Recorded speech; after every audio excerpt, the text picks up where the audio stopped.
Hi everyone, welcome to the Oxford Policy Podcast. This is Marc, Naro, MPP student here at the Blavatnik School of Government. Today I'm really delighted to be joined by Richard Heydarian, who is also based in Oxford. Richard is a Filipino journalist and political scientist. And together from Oxford, we are also really pleased to host Pita Limjaroenrat. Sorry, it's the French pronunciation, but I'm sure. No, it's pitch perfect. Okay. Good job. I'm so proud of you, Marc. I couldn't do that. I'm from ASEAN. That's a great intro. And Pita, is a Thai politician and businessman. He served as leader of the Move Forward Party, which is the successor of the Future Forward. Yeah. Party. And he's now a fellow at the Kennedy School of Government at Harvard University. So Pita, thank you so much for joining us. Thank you very much for having me. So we thought we could start with your journey. You recently published a book, The Almost Prime Minister. Yep. In fact, you won the general election in Thailand in 2023.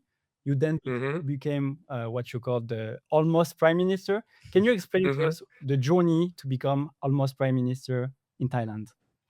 Sure. So I wanted to run for public office since 2005. It was during when tsunami hit Thailand. I was working for a consulting company, a management consulting company, Boston Consulting Group. And then the government at the time asked BCG to do a proposal on tourism recovery strategy. So that's when I shift from the private sector to be really fond of the public sector, where it's more challenging, it's more dynamic and things like that. So I wanted to make a contribution then. So 20 years, almost 20 years that I had been preparing to run for public office. It was about 2018, so 12 years later, that I ran to be a party list MP for the Future Forward Party, party list number 4. And then I became a designated survivor because 8 months into the parliament, the first party, Future Forward, got banned by the Constitutional Court. So that's how it happened. So I became the designated survivor and took Party 2.0 from Future Forward Party to Move Forward Party now. And I was a rookie leader in a startup political party going into a general election for the first time and won. We won 40% of the votes, 14 million votes. First time running. How many seats again? Pita, sorry, just to put things into context, how many seats was that in the parliament? 500. 500, wow. In the lower house. Yeah. And we got 151, 152. So that's about 40%, equivalent to 14 million votes. I'm saying numbers like this because, you guys are in UK and Britain, the number and things like that are very similar. So I don't have to explain more when compared to what I have to do here in America. But yeah, so you get the magnitude of change that we try to put into the Thai political system. And like UK, we have lower house and upper house, senators and member of parliament. So, we are the people's choice. We form a coalition of 312 out of 500, so a very comfortable majority of coalition with 8 other political parties. But in Thailand, the constitution says that the appointed senators, upper house in Thailand was appointed by the military junta. To become the prime minister, you have to have the majority of the joint session between the lower house and upper house. The upper house is 250. The lower house is 500. So when you combine them, it's 500 and 250, 750. So you have to have the simple majority of 375. So I became the almost prime minister because I got blocked by the appointed senators, by almost directly by the military junta that had done the coup. Before I give the floor back to you, that was a quick one to get the story started. But the context of Thai politics that people at Oxford might not know is that within the past almost 100 years since we became democratic, 13 military coups, one of the highest in the world, even higher than Libya, higher than Honduras, higher than many countries in Africa and things like that. So 13 military coups in about 100 years. So let's say, democracy gets interrupted every 7 years, if you do the math quickly. And, political parties get banned and politicians get banned. That's the autocratic way of, changing from military coup to judicial coup, from warfare, tanks on the street, to lawfare, and violence on the street to violence in the courtroom, for example. So it's one of the democracies that get interrupted the most. Hence, that kind of politics of appointed versus elected. It's always a clash like that, and that's where the word "almost" come from. Peter, Back to you. yeah, I mean, thank you for giving us a flavor of how colorful your politics is in Thailand. I always say we in the Philippines have very colorful politics, and then I look at Thailand and it gets even more interesting in terms of comparison. Just for our audience who are not familiar with Thailand, can you put into perspective what are the competing centers of power and how difficult it was for a startup progressive party like yours to win so many seats against all odds, and whether you yourself were surprised by the electoral success? I mean, there's the monarchy there, there is the military there. You were running against what, at least three very influential, some would say notorious generals, and then there are of course the, oh, some would say oligarchs or major conglomerate businessmen and traditional parties. So you were against all sorts of odds, and yet you managed to get what you got. Can you just visualize to us the kind of emotions you went through and the odds you were against, and why becoming even almost a prime minister was a tectonic shift? Sure. Now that I have your attention, now we're gonna step back and start peeling the onion and give you the context of Thai politics now. Well, in a nutshell, is three M's versus one M: monopolies, military, media, against the mass, which is the voters, which is the people. So it's a competitive autocracy that allows election once in a while, but have that constitutional mechanism to make sure that election outcome and election result does not have to be the same. It's to me, it's not a democracy. It's a competitive autocracy. Autocrats allow you to have elections once in a while. The military is there, the monopolies is there, the media is there, that are so powerful, and they're the tyranny of the minority, right? The tyranny of the minority of all these M's against the people, which is the mass. So if you are a Democrat or a progressive, and you want to bring about change, you have to make politics as sensational as possible. Here comes everybody. Voting turnout is so important to us that if there's an election and people had to really feel like the benefit of going to vote exceeds the cost of staying put, then you have enough M. The mass starts with a capital M.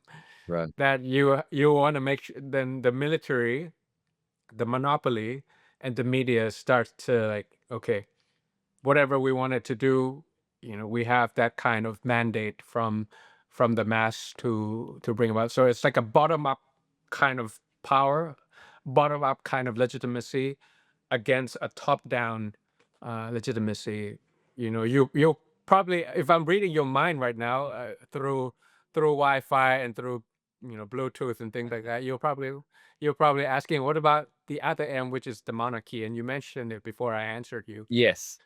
To us, monarchy is above politics. The king can do no wrong because the king can do nothing, and we looked up to the Britain way of manage the institutions and things like that. However, I have to say that military or monopoly or media and some people in the circle that did not mean well, they wanted to do, they're selfish, they just want to bring the monarchy down to politics. But to me, I don't believe that. the monarchy is has to do anything to do with politics during my time at least. Right. I mean, we have a French in the room. I mean, he can tell us a little bit about the monarchies and the interesting. I just want to push you a little bit on that, Peter. Sure. So I use also the term startup for your party. But you guys, you use analytics, you use a lot of grassroots mobilization strategy. You drew on a wide network of young, Yeah. charismatic leaders. I mean, you're just one of 1,000 flowers out there, right? I mean, how did you do it? What was your algorithm, right? Where did the energy, resources, mobilization, all of that come from that allowed you to achieve such an electoral success and make you almost a prime minister? Precision politics, Mm, in one word, is precision politics. Because we're a lean startup, we right. don't have a lot of runway. We don't have a lot of resources. So we can't be all over the place. Precision politics comes from data Mm, and prioritization.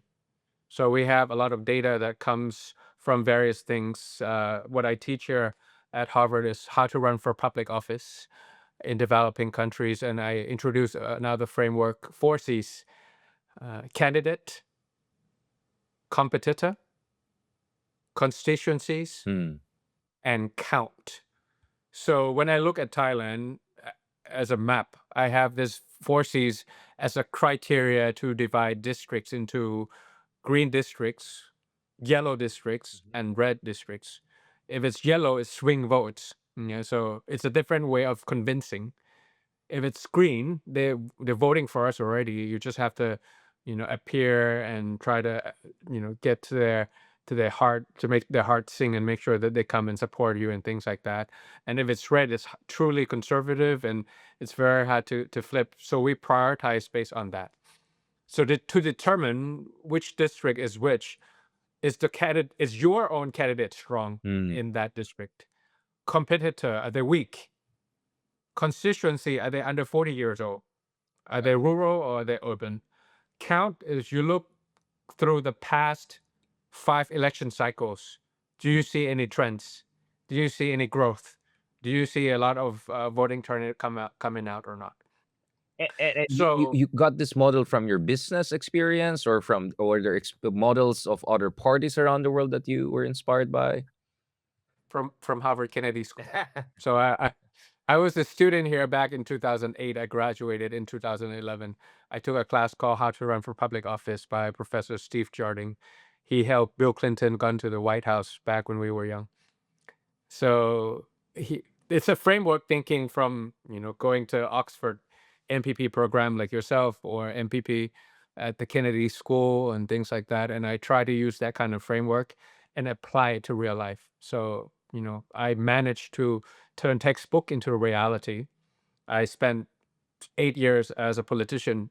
Now I'm back at Harvard using reality and turning it into textbooks for my students. But yeah, my class is all about precision politics because you want to be a politician without compromising your bank account nor your values.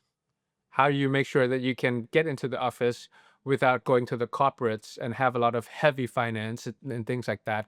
But you're not autonomous. Like whenever the corporates are trying to call you when you're trying to pass a bill, Mm, then you can't really do it because you owe them money and things like that. So right. how do you make sure that you have very little money? Our average donation was $15, 15 American dollars per person, more of a retail donation rather than going to the So big pharma crowdsourcing, yeah, company or a crowdsourcing. big insurance company. So because of that, and we use very little money to make sure that we get the best result as in the most efficient way. So that's why it's precision politics in the sense that I have the data of okay, I look at a district. It's green because the competitor is 77 years old. He's out of touch. He's been there as an incumbent for 6 or 7 times. Didn't do anything. Didn't do anything. And our candidate, just fresh out of college in London, knows about agriculture, pretty strong Mm. in communication and analysis. I look at the constituencies, or it's pretty urban. And I look at the count. Yeah, people have been going up by about 70% and 75%, very high. So I feel like, oh, this is green. Mm. So this is how I'm going to handle it. I'm going to show up. I'm going to speak to their heart. I'm going to make sure that they help me get 5 more people to go vote. If it's yellow, meaning competitor is pretty strong, the candidate is so-so, the count is not so good because people have been traveling all over the place all the time. They don't show up during the election day that much. People are more conservative or, tend to be inclining towards conservative values, religious values, and things like that. So that's a different messaging, different way to different communication channels and approaches. And if it's red, highly conservative, they don't want change, they're homophobia, they don't like indigenous people, and that's one thing that I leave. I try to convince them, and I sent my deputy to help convince and things like that. But I use every second and every baht and every dollar of my resources to flip. Yeah. The yellow So area. that's Mark, that's you were asking Yeah. about party, yeah. right? Yeah. Another thing that you're very strong at is social media. Is Mm. one of also, I would say, the part of your innovation politics. And as you Mhm. mentioned, traditional media as a force that was maybe Mhm. against your Mhm. party, you really used social media. Now you run an account with more than 3 million, almost 3 Mhm. million, sorry, followers on Mhm. Instagram, Mhm. a lot also on Facebook, Twitter, Mhm. and so on. Yeah. Did you learn how to run social media at the Kennedy School of Government? No, this is from Boston Consulting Group. This is media mix. The key to political communication is synergy. Synergy is the key word. And then you have to understand that communication mix in anything. You're launching a campaign, you're launching a product, you're launching a services. There's always a basic framework thinking of how you do it again. I call it 4 ons. On net is what you're asking, the social media. There's on air, Yeah. there's on site, and there's on ground. Mm. So you have to think about voters' journey. Mhm. Similar to the business school, people would think about the customer journey. When you wake up, you look at your phone, you see my face. You get out, wait for the bus, you see my face Yeah. and hear my policies. Once you get on the bus, you put on a podcast or watch a television on YouTube, then you hear my policies. Before you get home, you check the social media again, you see where I appeared and what kind of endorsement I got during that day. Who did I meet and things like that. So it's really the synergizing Mm. of on air, on ground, on site, and on net. So on air would be, radio and TV. You have to remember that there's people, baby boomer and Gen X and Gen Y, that might not be in social media all the time. But how do you synergize it with social media? So that's one. On net, you already know. On site, because we care so much about education and public health and labor rights, Mm. it's very obvious that I have to appear in schools, hospitals, and factories. So my schedule would be to appear in places, but making sure that I added into it. But I would have a pre-appearance announcement on my social media. I would live through various channels. I would have media invitation for people to show up at the hospital I'm going to so that I get the synergy from the traditional media and newspaper also. I would have my influencer at the event as well so that it's always on TikTok without me doing it. And then on ground is uh, like posters or signage on various places that we do through volunteering, or we purchase it as below the line and above the line kind of communication. So the key is it's an art more than science this time. Like, how do you have a pre-event, post-event, during event that utilize all these communication tools to get the most out of every minute of your activity that is Wonderful. authentic and sincere. So yeah, it's pretty much, if it's strategic thinking in your campaign is 4 C's: candidate, competitor, count, Mm. constituencies. If it's operational, then is 4 ons: on air, on site, on net, and on ground. And that combines into the voter's journey, that they feel like this is so important to me. It's so impactful to me. I matter, and I'm going to make sure that I go to the ballot and vote for this person because he's different. Wonderful. Now that you're based at Harvard University, far away from Thailand, electorates and, Mm. and people, can you still get this contact, emotional presence through like social media, as you said? But can you be grounded Mm. in Thai realities from the US? How do you deal with that? No, so that's why I try to stay away from uh, appearing on Thai political landscape, or try to be intentionally silent sometimes, Mm. because I think the current political leader of Party 3.0, People's Party, Mhm. future forward, move forward, and now there's People's Yeah. Party, which is Party 3.0 now, and the current leader is trying very hard. So instead of me communicating all the time or trying to uh, give my 2 cents worth in every issue that is happening in Mm. Thailand, it's not the best use of my time or my capability or my resources. So now at the Kennedy School in Boston, I become a coach. So because I'm forced to sit down and I can't be a player anymore, I'm banned for 10 years. This is my third year now, so I have 7 more years to go. I become a coach rather than a player because I was forced to sit down and stop early retirement.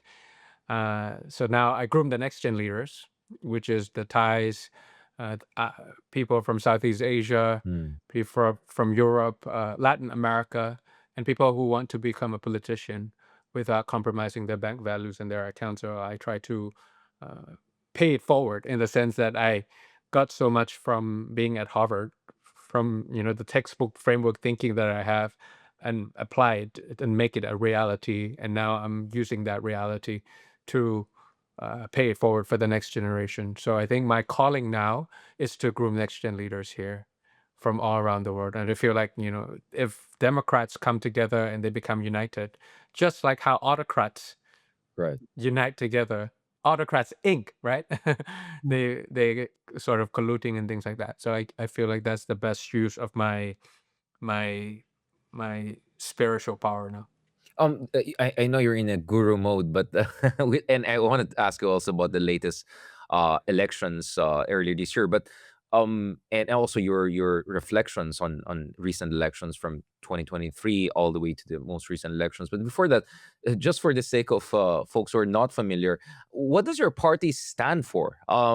What is your conviction politics? We talked a lot about operational strategies. We talked about precision politics, but conviction policy. I mean, is it a social democratic party? I mean, ideological, is it a hybrid party? Because your policies are all over the place, but I mean it in a good way. Like it ticks a lot of boxes. So, what kind of party is your party? Is it? Can you say it's a progressive party or social Yeah, democratic we're party? we're we're part of Progressive Alliance all around the world. So part of the social democracy, SDP in Germany, So Pedro SPD Sanchez, Spain. in Denmark, and Labour in New Zealand and things like that. We see eye to eye together. But if you were to, okay, let me answer your question this way.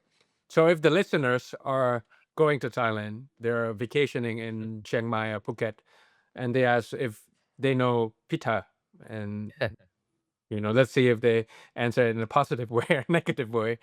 And then they said, okay, do you know Move Forward Party? And a regular Thai walking by the beach would say they're different because their party platform is about inclusiveness and equality. Same-sex marriage Mm. was us, indigenous rights, labor rights, land justice. These are maybe 3 or 4 things that are our differentiator. Like other political party might not have the same signature or the same DNA as us, but what differentiated us from the political party spectrum back in the days is maybe like these 3 or 4 things that we believed in.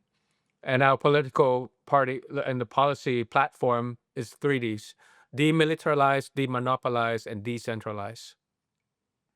Demilitarize is making sure that military is under a civilian government, making sure that there's no more military coup. They take care of external threats to the country, but never mingle with the internal politics of the country.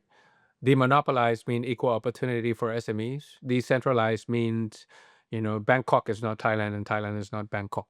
So any other provinces would have their own autonomy in how they tax and how they spend, and their own leader that is linked to the people. So 3Ds, and those are, gender equality, indigenous rights, land rights, labor rights. These are the things that differentiated us. And Pita, sorry, I'm sure Mark has like, how did you bring people together? I mean, you have an interesting background. I mean, you're a businessman. I see you with did we lose him? Oh, I shit. think the internet connection. Yeah, Yeah, it was a bit. it's fine. We can just restart. edit it. Yeah, we just hope we can come back. Yeah. Yeah. Sorry, you wanted to come in? I can step No, back. it was almost the same question. Yeah, it's like, how did he bring people together? Yeah. People, and how did he become the spokesperson of those ideas? Exactly. So I can say that, and then you can add also on that, and then let him answer. Yeah, because his net suddenly went. Did we lose his net? He's in Harvard, right? But that was good. I was like, he laid out like the electoral strategy and all. That was very good. Oh yeah, fun. Oh, we're back. Yeah. We kind of almost lost you also before you went totally off. But Okay. yeah, can we go back to that? We'll just edit that part, no problem. Yeah. Yeah. Yeah. Okay. Awesome. Fantastic. So Mark is gonna come also on this. Yeah, I mean, I and Mark were asking about this. Like, how did you put people together? I'm for as someone from Southeast Asia, obviously I'm more familiar with you than Mark. But I mean, you're an entrepreneur. I saw you with sports cars, nice style and all of that, and at the same time you have a very mass. Not populist, but popularly appealing kind of a mobilization strategy. How do you how did you bring people together, and how did you come with the messaging that actually appeals to both middle class and youthful people, but also the broader masses in Thailand? Otherwise, I don't think you would have won so many votes, right? Mark, you wanted to also ask something like? Yeah. Also, how did you made your way like through the Thai politics? How did you become the spokesperson of those questions, of those ideas that you just mentioned? I brought people together intentionally. My DNA or my value proposition is the common ground, consensus, and it's not. It's by design. It's by design in the sense that I have interest in both public and private. I'm 45 years old, so I understand people who have come before me and people who come after me, people who is baby boomer, who's Gen Z and Gen Alpha. I have background both in local and international, so I could be speaking to farmers in rural area in Thailand and speak their language, but I could be in London or in Tokyo Midtown trying to speak with Warren Buffett or something like that. So I'm the consensus. That's if I'm asked in a debate why people should vote for me, in one word is consensus. In the sense that I understand both public and private. I went to both Harvard and MIT, both the Kennedy School and MBA, both MPP and MBA. For that reason, that I see two sides of the coin. If I'm a policymaker, I understand the private sector. If I'm in the private sector, I understand the constraints and benefit of the public sector. I'm a middle-aged man with a daughter, so I understand what it's like to be my parents, and I also understand my daughter at the same time. I'm like the ham in the sandwich. So I understand their pain of retiring and being lonely, after working for so many years with no savings left and with a lot of chronic diseases or chronic issues with their health. I also understand the fear of the youth of not being employed once they graduate, and the quality of the education system in Thailand. I also have been working with the rice farmers before I ran for public office, so I really could sleep in a hay Mhm. shelter and be with them and understand their problem with fertilizer prices that's coming from homes, for example. And I have met with Warren Buffett. Mhm.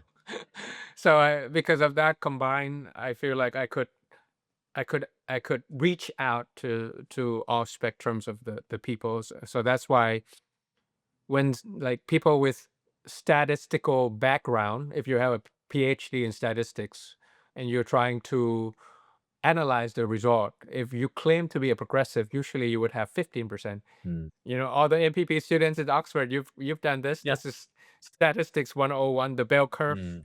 and you have the confidence interval. This is the mean, the average, and then you have probably confidence interval about 10% and 10% here, and that's a 90% over here in that area. If you are progressive, whether you are a far right or a far left, you should have about like 10 to 15% margin over Mm. here. But I got 40%, so I moved the society towards more left, more progressive. 40% of that agreed with gender equality, and we became one of the first countries in Asia to pass same-sex marriage. After Taiwan? uh, Ne- mm, Ta- Nepal and in Taiwan. Yeah. Yeah. So yeah, and yeah, the indigenous rights. 10 similar to the Philippines. 10% of the people are from indigenous background, and we managed to pass some laws. Might not be perfect, but we did pass some laws to make sure that their basic needs are being met and things like that. And Peter, how did you bring other people along? Because I mean, obviously you had this privileged perspective and training and this kind of multi-dimensional experience, but you were part of a team, right? And that team is continuing the legacy even now, even though you're now in a kind of a semi-retirement guru. Mhm. How did you bring these people together? Because the problem we have in other places, like in the Philippines, right, without naming names, is like when you sit down with 10 other successful people, everyone wants to be the boss, everyone wants to be the leader. It's like, Richard, why should I listen to you? Why should you be our prime ministerial candidate? I'm also good in business, right? Like, how can you manage like basically a justice league of many people with good intentions but also big egos potentially? How did you appeal to their, let's say, greater commitment to the society or democratic change in Thailand, given all the risks that comes with what you guys have been doing in your country? Well, first of all, I'm not in a semi-retirement. I'm just in a derail. Like I can't get back to be in the front runner. I Yeah. can't. I see election once in a while. I feel like I want to go back and really do my magic and you know and finish the journey every single day. So I'm still very capable and rigorous to go back when I have a chance uh, to finish what I had started. So that's one. The second thing is when you work in teams Mm. or when you work with like multi stakeholders, there's different kinds of leadership. Mm. And leadership comes from various sources. It could come from authority, it could come from legitimacy, it could come from both. You could be a boss or you could be a leader. There's a different kind of things. My style is servant leadership. Mm. That's how I keep reminding myself that you are a servant leader. And a servant leader, you serve people and you want to create more leaders rather than followers. So I'm that kind of person that doesn't have to be in the forefront all the time. If it's something that I'm not very good at, if it's something that other people are better than me, always they get the spot. They get a chance to take it forward, and I would be in the back seat supporting them. Mm. So the ability to have cadence, to really know what the Mm. rhythm of when you should take the lead or when you should be at Step the back. back Yeah. seat and things like that. I think that kind of art of leadership Mm. that I'm used to is a kind of thing that helps making sure that there's coalition and there's alignment rather than you know it all and you're always in the front and you make sure that the light is always on you and things like that. And it happens when it comes to politics. The leadership in private sector and leadership in public sector is quite different Exactly. in terms of people management. In a private sector companies, you have your OKR, you have your own KPI, you Right. could fire people, you could promote them, you have various ways of doing it, you have hierarchy. But in a political party, there are MPs. I had 151 MPs Right. who were voted by the people. They report to the people, their constituents, not me. Right. Mm. And I cannot fire them. I cannot have a strong KPI that influences them rather than what they are destined to do as a member of parliament.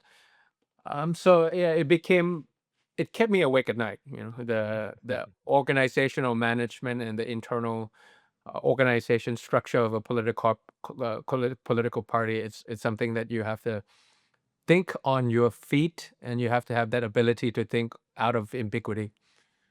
So that's something that is quite challenging. But as long as you make sure that your calling is to serve them, Hmm. and your problem is my problem. That's what I say most of the time when I meet my colleagues and my executive leadership team.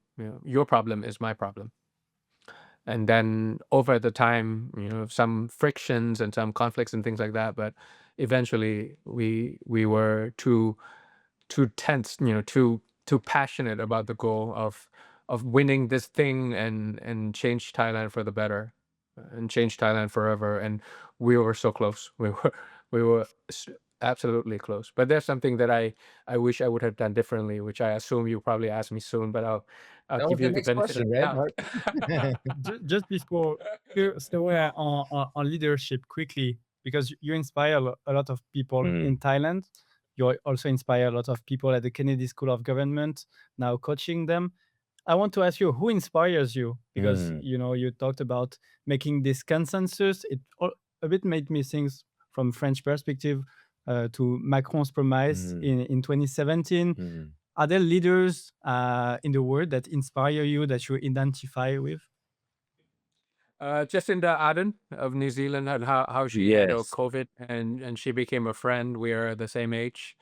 I went to a high school in a town where she was born, so we had lots to talk about. We're part of Progressive Alliance and things like that. The second one is Pepe of Uruguay. Right. How modest he was, and how he was a champion of the workers' rights and things like that. Poorest So president these two. in history, right? I mean, there's a Netflix about him. Like he was a very modest guy, like radically modest. That's I had never met him. My Yeah. my roommate back in Kennedy School is from Uruguay, and then he's been telling me good things about him. And then I watched the Netflix, Mm. And so just that's why Aaron is soft okay. power that brought me the Right. admiration of Okay. these two fine leaders. And going back to you were talking about leadership and team group and all. So you did fantastic, obviously, back in 2023. But you guys didn't do also too bad. I mean, you were actually quite a favorite coming into the latest elections. Maybe the outcome was not as favorable as some people expected, but nevertheless, your party is still a major element in the current parliament. What are the lessons you have learned? What are the takeaways? Is there any regret you have had, or are there certain strategic mistakes or tactical errors that you think you should reflect more on and fix and iteratively improve on over time? The lesson learned is voter fatigue. Ah, right, Voter fatigue by design. right. By design is real. Hmm.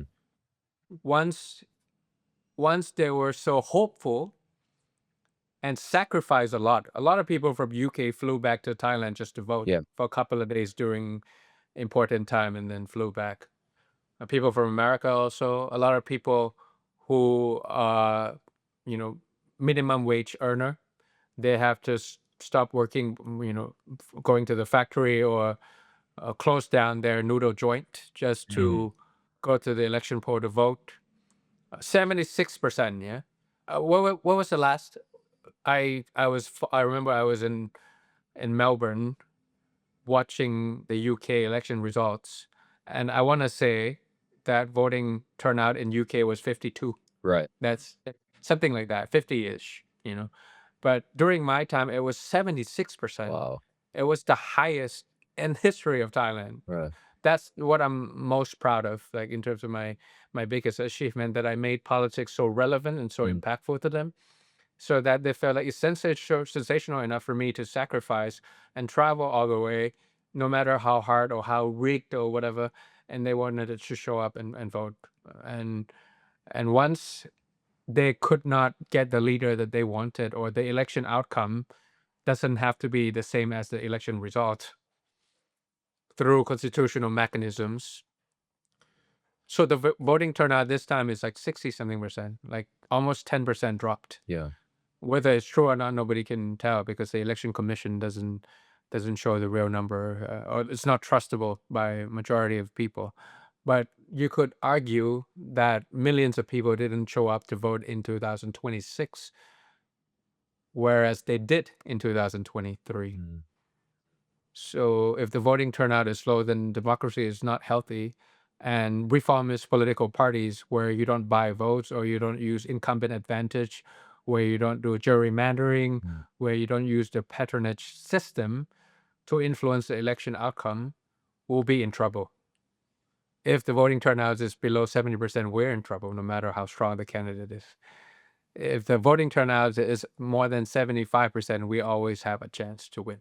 That's like the key success factor in our politics. Is there a Sure. way you think that you can overcome or mitigate the voter fatigue? I mean, I think you were implying that part of the voter fatigue is also the attrition warfare by the Anshan regime, right? Like if Yeah, the bad guys keep on frustrating reforms, preventing yeah, people like you from, yeah, of course. But how can you exactly. mitigate that? I mean,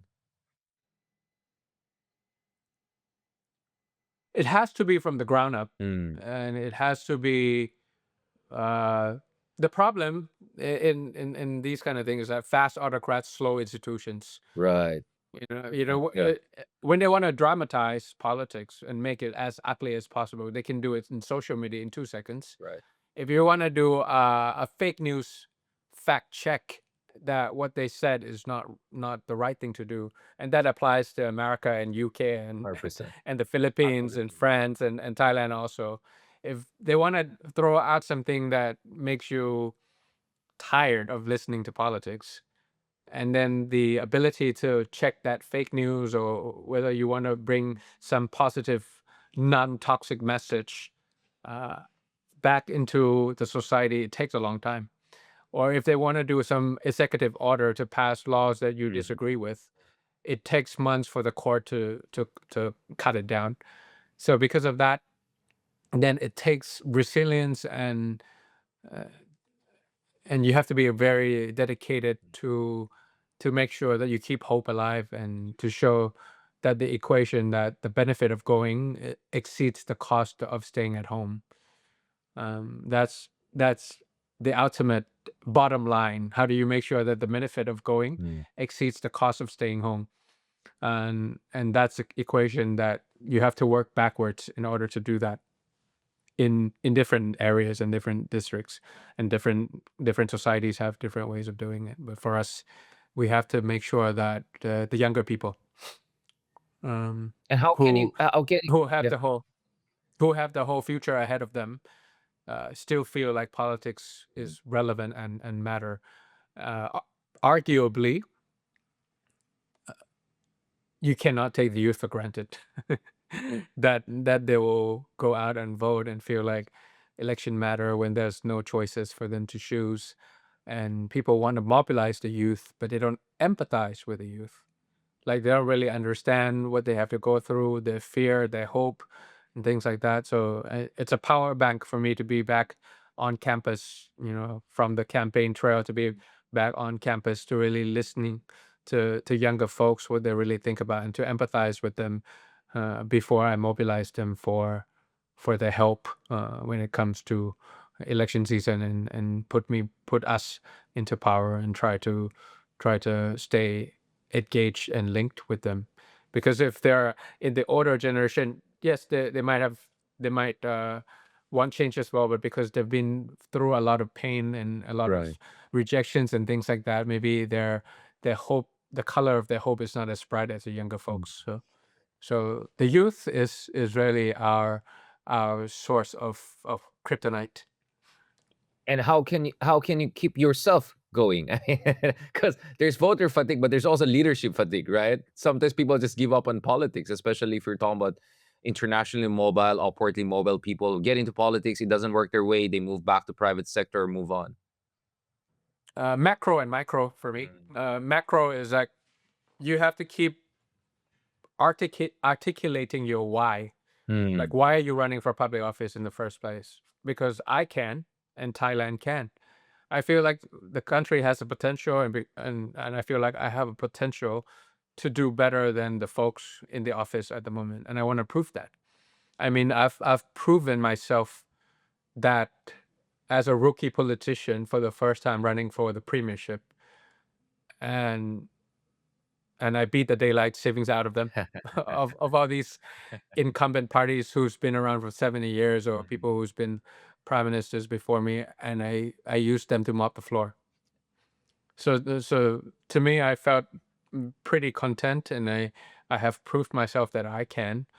Now there's a remaining part that I can govern, Mm, and I can govern for the people, and I can bring Thailand up to the potential that it deserves. Hmm. We are still the second largest economy in ASEAN But after not for long. I Indonesia. mean, the Vietnamese and the Filipinos are knocking at your door. That's why I use the word we are and we were.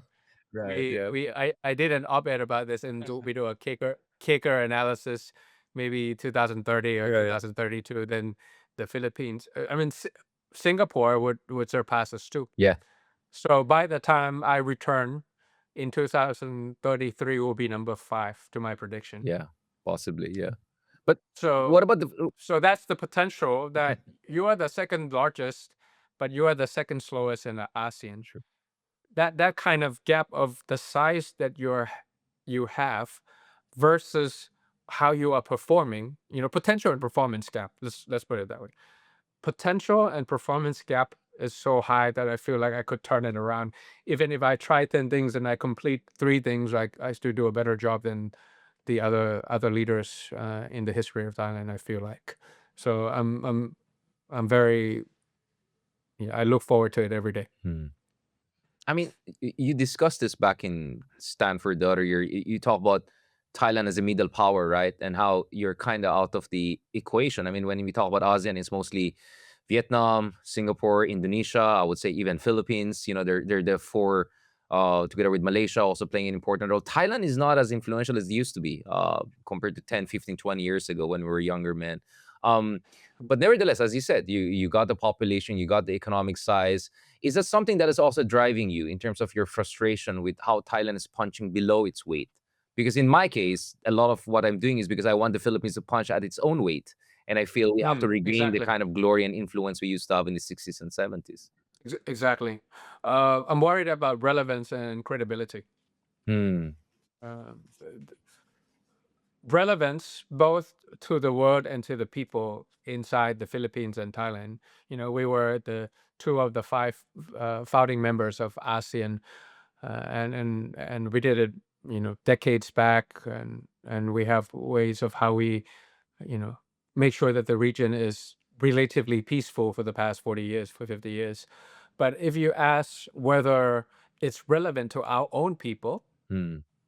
especially if you go to universities in Manila and Bangkok, and it's like, are you proud to be part of ASEAN? Right. Does it matter to you? Is it relevant to you? Hmm. And they would say probably say no. Both of the kids nowadays, they don't understand that because of this ASEAN unity, and if we realize our potential, the transboundary haze that is affecting them could be could be relieved. It could be about the ability of digital transformation from Singapore to Thailand to Indonesia to the Philippines, and this financial infrastructure and things like that could be part of something that is relevant to them and things like that. But because the relevancy is so far away, both to the world and to the people inside, domestically and internationally, Hmm. then that's something that we should be worried about. Credibility. I mean, we have our problems in various parts, South China Sea. Myanmar and the leaders get together and have like a 5-point consensus, which is like 5 bullet points. They never had the guts to turn into a 5-year roadmap of how we make sure Right. that the total amity and cooperation of ASEAN is realized by having teeth. Mhm. Um, it's just words without weight, and that's when you lack your own credibility. Maybe we go with more geopolitical questions. Yeah, I mean, that actually. was, I think, Yeah. perfect segue. Maybe towards the end, we can ask about lessons for other regional leaders and also MPP leaders. But let's talk about it, because you're there in the US. We're here in London. I mean, I personally cover a lot of US-China competition. I use the term 50 shades of hedging, right? How different smaller countries in Southeast Asia try to balance between US and China. Where do you see the US-China competition going? Because, from Thailand's vantage point, I mean, whenever I'm in Bangkok, I can really feel the influence of China. I mean, we're both US treaty ally, Thailand and the Philippines, at least symbolically, formally. But I don't feel it as much when I go to archipelagic Southeast Asia. Like in the Philippines, we're still very close to the US. China is making its headway, but it's not there yet. But nevertheless, I mean, all of us in ASEAN try to preserve our strategic autonomy, right? We want to prevent another Indo-China war. We don't want to be pawns on the chessboard of these superpowers. How do you see the geopolitical landscape playing out, and how could that affect also your struggle for democratic opening and democratic consolidation in your home country? I mean, speaking in layman's term, usually people in Indo-Pacific, they have to rely to the US for security Right. and rely on the Chinese For on the economy. economy. Yeah. Yeah, so that's in a nutshell. That's a sense is that, and we don't want to take sides, and we don't want to be forced to take sides and things like that. The key thing that I have learned is that if you want your strategic autonomy and you want to be neutral, like neutrality is quite key in a great power rivalry, but neutrality is capability. Right. It's not It's cheap. not a It's position. not free. It's Yeah. not a position. Yeah. It's not a position saying that, okay, don't push me that way and don't push me that way. I'm going to meet both people. You become spineless if you do that. Right. If you think of neutral as a as a position, yeah. But if you think about neutrality as a capability, in the sense that you have your your domestic economy, you have a strong enough domestic economy, Mm. you have ways to making sure that if international trade is in jeopardy, then you don't have to worry too much. You are a value-based democracy, so people cannot pick on you just because you deported minorities back to a certain great power, and you have that ability to stay put to yourself. I argue that Singapore is probably the only nation in various parts of continents that have that kind of neutrality capability Mm. when it comes to these kind of things. But if both Philippines and Thailand, if we have to rely on international trade all the time, Right. and if there's a tariff issue that is coming up, or a closure of the Straits of Hormuz, or a sanction from the Chinese, Yeah. just like how the Chinese sanction wine in Australia, for example, Right. then you don't have that neutrality. You just have to choose sides because you're being untwisted, and you have to be inclined in various ways. If you have that ability to make neutrality as a capability, you see foreign policy as a poker rather than a chess game. You'll be able to call out their bluffs. You'll be able to see which one you want to call or you want to stay put, and you don't have to be the pawn in the chess game of two opposing sides in the way you do things when it comes to critical minerals, rare earth, the issue of Taiwan, Mm. um, and various things that happen in the President Trump and presidency meeting that happened last week. Or I not. mean, there was a lot of in between the lines that came out of those things. How it was more of a transitional Mm. hegemon, in the sense that there was no clear winner that came out of it.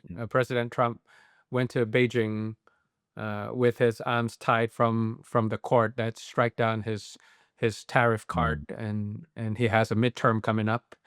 And then the Chinese came up with the strategic stability, boxing that weapon sales to Taiwan, and whoever moves on Taiwan is the one that moves out That's of their that fault. strategic stability Yep. box that President Xi did it.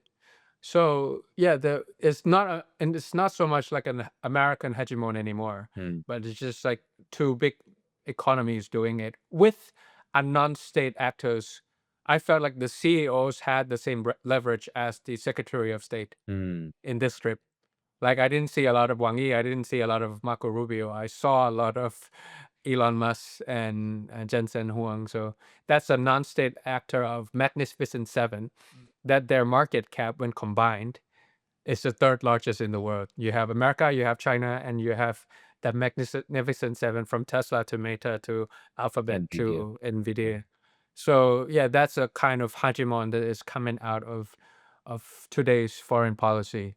And if you don't see the between the lines of all these things, you see a lot of transactions buying agricultural products and Boeing planes and things like that. But there's in between the lines that you really have to read. What does this word mean, and what this meeting happening at this time mean for both presidents? Because they're in weak positions, both of them, and whoever blinks first will lose. Pita, what about Europe? You mentioned, of course, China, the US. Can the Asian intensify, increase the partnership with the EU? Is it a kind of solution or a pathway to couple with these two big superpowers? That's the middle power question. That is about Canada, Australia, India, and European countries and ASEAN. That if we have to find common ground to cooperate together Right. in order for us to come up with things that matter in the moment. Europe is very strong on regulation and compliance. Asia is very good in scaling. When it comes to critical minerals and AI and semiconductor, Philippines and Indonesia has a lot of nickel production. We have a lot of semiconductor in the past. Vietnam also is sponsored by the South Koreans. We have a lot of issues that are coming out from all these technology disruptions. The regulation on ride hailing, on gig economy, on AI ethics, on pharmaceutical is coming from Europe. So Asia would scale these things. China, India, these corridor of Southeast Asia, Indonesia will scale all these things or will move fast. But regulation would have to come from Europe, and that's how you kind of have a check and balance on things that is uncharted territory that we've never been around. Pharmaceutical, public health, renewable energy, from France. You really have to come up with like 3-4 things that really matter, and the middle power have to focus on these 3-4 things. Otherwise, it will be just state visits without having a real agenda. It's just like a picture that shows that Prime Minister of Canada and the Prime Minister of India and then Prime Minister of Australia standing together, but they don't have that kind of content, that kind of agenda that drive them. It could be about critical minerals. It could be about cybersecurity. It could be about coastal commons, South China Sea and the Straits of Hormuz. How do we come up with, alternative ways that the great power rivalries don't have the time to come up with, so that we move the international world order forward. So if we have that kind of common ground together, then Asia or Southeast Asia and Europe can be much closer together. But as of now, it's like I look at you and you look at me, and you come on vacation. I go over there, maybe some renewable energy plant and some pharmaceutical companies that sells in our region, but doesn't have that kind of R&D and innovation compared to China or America or Japan. So we all lag behind by not working together. We just have to pick top 3 things. If I were the prime minister now, I would talk to the European leaders. Let's just pick top 3 things that I have something and you have something, and we could synergize. and work together for the next 4 years. So then we'll become closer, and other things will fall to places. But as of now, they just couldn't find something to think about. Sure. Thank you, Pita, for this geopolitical reflections. And there is still plenty of room. We could like speak about it for and ask you about it for hours. But for the last part of this interview, we wanted to ask advices and maybe takeaways. So you already touched on a lot of thinking models. So there is still already a lot of substance.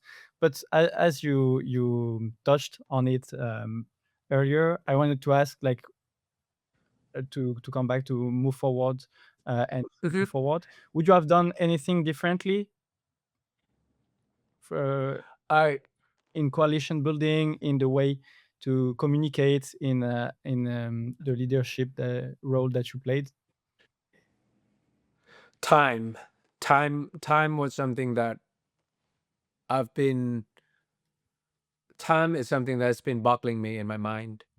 I feel like I should move faster, and when I won the election, form the coalition and go straight to the parliament session and have that speed, economies of speed, that finally no one can get on my way, and the autocrats are too slow for me. Somehow I wish I had more time to build more coalition with the military, the monopoly, and the media, to have them grill me, like look me in the eye and ask me tough questions that you are hesitating to have me, and try to dominate more ideas, because you have to win election and you have to dominate ideas as well in order to govern, and to bring about change. And I feel like I wish I had more time to to let them roast me and grill me to their liking, and I'll answer any questions that's on their mind, and to make sure that the over paranoid subside, the over paranoid disappear, that I'm moving too fast, or I'm trying to change to Thailand into something that they are not accustomed to, and the paranoia takes over anything, and they feel like, okay, I cannot have this guy at all because they'll take away all my wealth and my power and things like that. It's not like that. I mean, I just wanted to make sure that it realizes potential, and it's a home to the 76 million people, the large amount of number of people, the population, So more who can enjoy. reassurance, more schmoozing. Is that what you were lacking? Because they saw you as a radical outsider who would you upend the system in a dangerous way. Transparency is the right word. Time for transparency, in the sense that, like I said, to sit down and let them ask me tough Reassuring. questions, and clear their mind, and feel like, okay, this guy can be my leader, dominating ideas, but not schmoozing for sure. I just wanted to clarify that. And what are the lessons you have for other Southeast Asian leaders, young leaders like you, or emerging young leaders? I know you have a lot of them already. They're in Harvard Kennedy School, but those who are not necessarily in Harvard Kennedy School, but already movers and shakers, and a lot of them, whether you're in Malaysia, Philippines, Indonesia, we all complain about the same things, right? The oligarchy in charge, the military Yeah. interference. But nevertheless, you guys were able to break through. And unlike in Thailand, I think some other countries in Southeast Asia do not have some of your constraints. They have a much more contested, open field. So I always say, what is your excuse? If Pita was able to become almost prime minister, what is your excuse not to be the next president or prime minister? You don't have the problems that Pita had. What is your advice to people like you, or younger than you, across Southeast Asia and beyond? Follow your heart, but take your brain with you. Yep.